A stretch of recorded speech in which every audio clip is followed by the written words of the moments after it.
Hablaremos hoy de la democracia griega o la democracia ateniense más propiamente dicho. ¿Por qué tenemos que hablar de la democracia griega? Hoy día tenemos la idea de que la democracia es una forma de gobierno y que rige o se ha establecido en la mayor parte o en una buena parte del mundo. Ahora, esta democracia que tenemos hoy es la misma que la democracia griega. Esta sería la discusión. Entonces debemos ver cómo era la democracia griega, cómo era la democracia ateniense. Y la democracia ateniense, lo primero que debemos saber es que fue fruto de una larga evolución, de ciertas reformas que se hicieron en Atenas, que como todas las ciudades antiguas, originalmente era una ciudad, eh, digamos, aristocrática, donde gobernaban las principales familias ricas, y de esa forma tradicional de gobierno de la ciudad, en algunos siglos, en 2 o 3 siglos, se pasó a tener una forma que la hemos dado en llamar democracia. Eh, ¿Qué pasaba en la antigüedad? En la antigüedad la única fuente de riqueza era la tierra. Quienes tenían la tierra tenían poder y tenían riqueza, ¿no?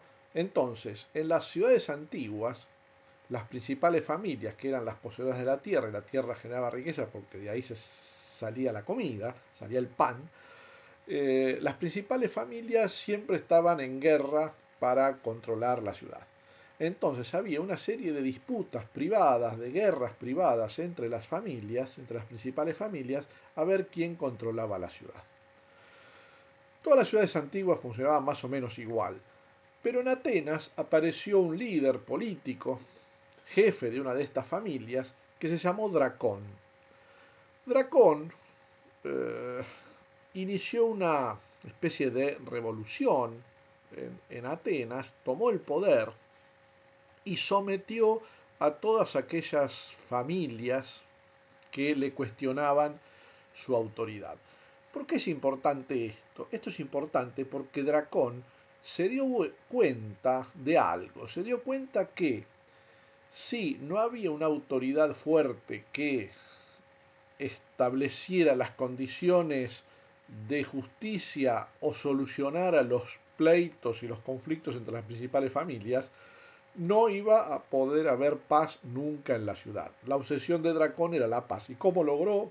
¿Cómo lo logró? Lo logró eh, subordinando a su poder a todas las demás familias. ¿Y cómo lo hizo? Lo hizo creando una institución dentro de la ciudad que era aquel órgano que se iba a ocupar de dirimir las cuestiones eh, privadas entre las familias, o sea, los conflictos entre las familias.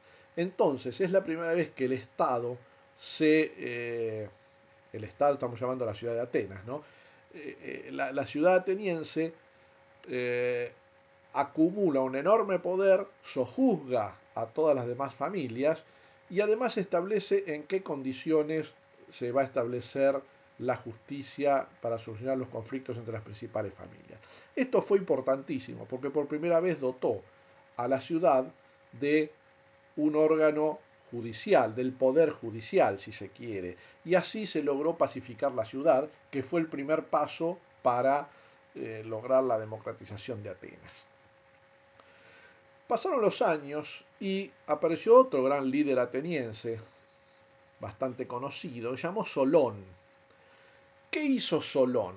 Solón estaba preocupado eh, por varias cosas de la sociedad ateniense, de la ciudad de Atenas. Entre otras cosas, estaba preocupado por estas viejas familias que a pesar de la reforma de Dracón todavía conservaban mucho poder. ¿Y por qué conservaban mucho poder? Conservaban mucho poder porque todavía eran los dueños de la tierra. Entonces Solón ideó un sistema por el cual la tierra de las principales familias se iba a democratizar. ¿Cómo lo hizo? Modificando las leyes de la herencia. O sea, estableciendo que la tierra, la muerte de su propietario, se divida por igual entre sus hijos. Algo que nosotros tenemos en el Código Civil y que en la antigüedad no existía. Con esto, lo que logró lo que logró Solón es que en 2 o 3 generaciones ya nadie era un gran terrateniente, sino que la tierra estuvo distribuida entre muchas personas, entre muchísimas personas, y esto de alguna manera democratizó la riqueza y democratizó el poder. Pero no solo esto hizo Solón. Solón entendía que la tranquilidad de la ciudad dependía de que hubiese comida, ¿no? Entonces estuvo muy preocupado siempre porque el pueblo tuviera pan, ¿no? Y además hizo algo interesante. Dividió o clasificó a los ciudadanos atenienses en 4 categorías, ¿no? Estas categorías eran los pentacos y medimnos, los eugitas, los caballeros y los tetes. ¿Qué significaba esto? Que estaban clasificados los ciudadanos atenienses de acuerdo a la riqueza que tenían. ¿Por qué esto? Porque a mayor riqueza, mayor contribución con la ciudad, y a menor riqueza, menor contribución con la ciudad. De alguna manera, Solón estableció un sistema impositivo para sufragar los gastos de la ciudad bastante progresista para la época y en función de la riqueza, ¿no? Esto fue un gran paso en la ciudad griega y básicamente en la ciudad ateniense.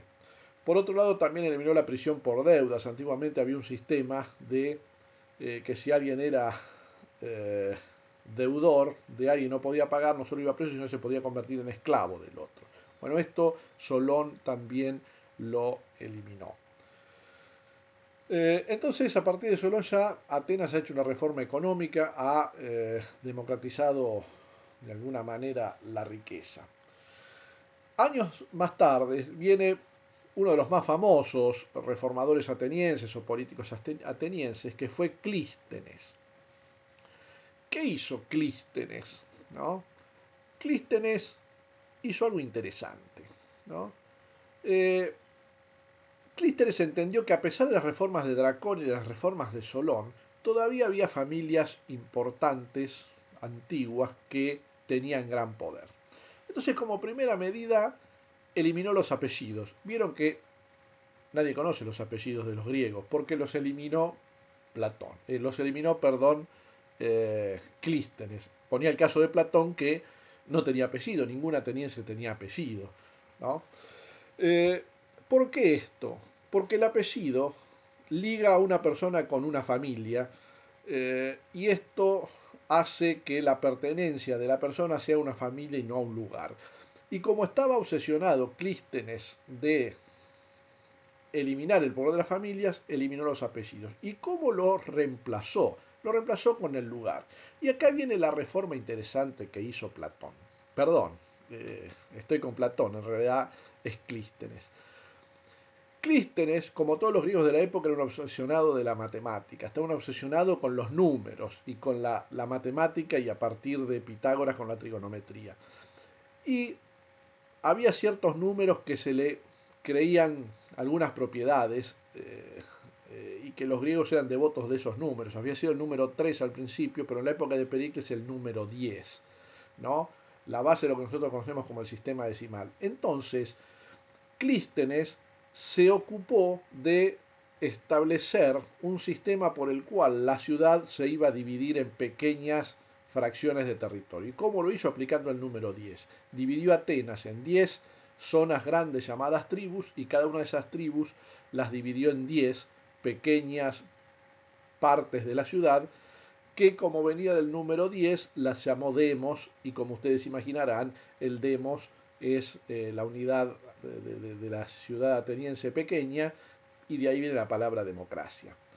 En estos demos había en cada demos una asamblea donde los ciudadanos participaban en la toma de decisiones, y esta división de la ciudad en 100 demos, cada uno con sus particularidades, con sus ciudadanos y sus asambleas, fue lo que originó la famosa democracia ateniense. Se dice que Clístenes dotó de la constitución a la ciudad de Atenas.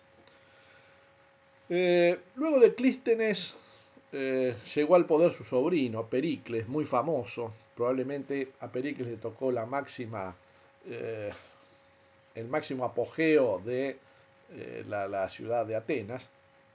Y Pericles hizo algo que se puede discutir hasta el día de hoy, ¿no? Pericles dijo, está bien todas las reformas anteriores, pero dedicarse a la administración de la ciudad, dedicarse a la ciudad, implica tiempo.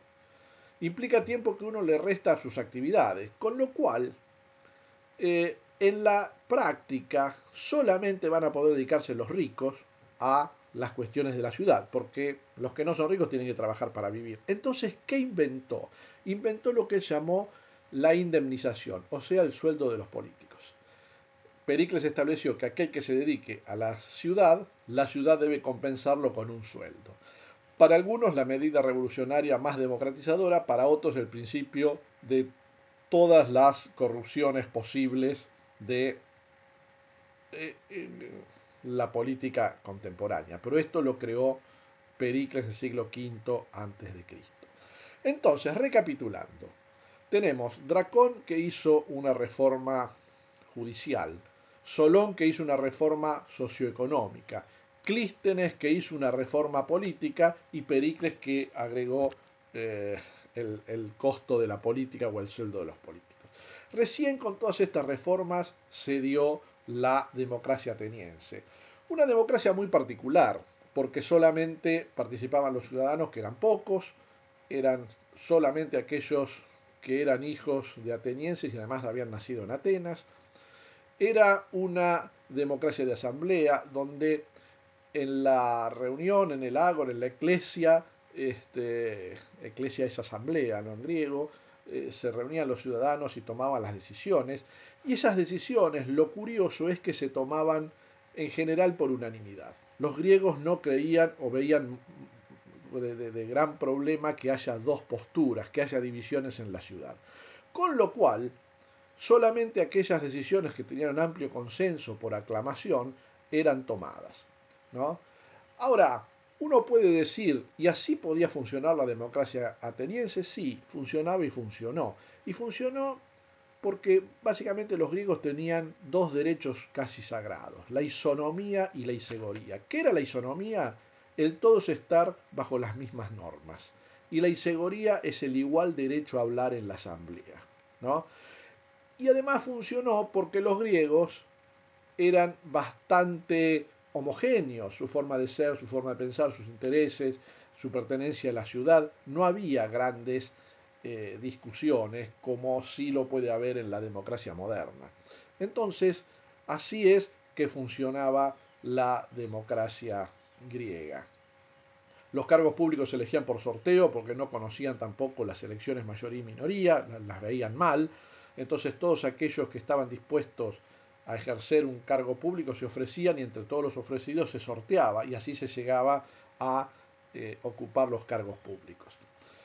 ¿Qué tiene que ver esta democracia con la democracia moderna? Bueno, sería una larga discusión, pero podemos decir que así como los griegos entendieron que si no había cierta base de justicia, si no había cierta democratización de los bienes de consumo, si no había cierta igualdad política, esa democracia de alguna manera no podía funcionar. Con lo cual podemos decir que la democracia moderna, por más que sea muy diferente, si en esa democracia no hay reglas justas, si no hay una democratización de los bienes y una posibilidad de acceso a los bienes por igual a todas las personas, y no tenemos ciertas condiciones de igualdad política, probablemente esa democracia no va a funcionar bien. Entonces, de alguna manera, por más que digamos que la democracia ateniense es muy diferente a la democracia moderna, de alguna manera lo que estamos diciendo es que, bueno, así como en Atenas necesitaba ciertas condiciones para que funcione, en la modernidad probablemente también. Hasta la próxima.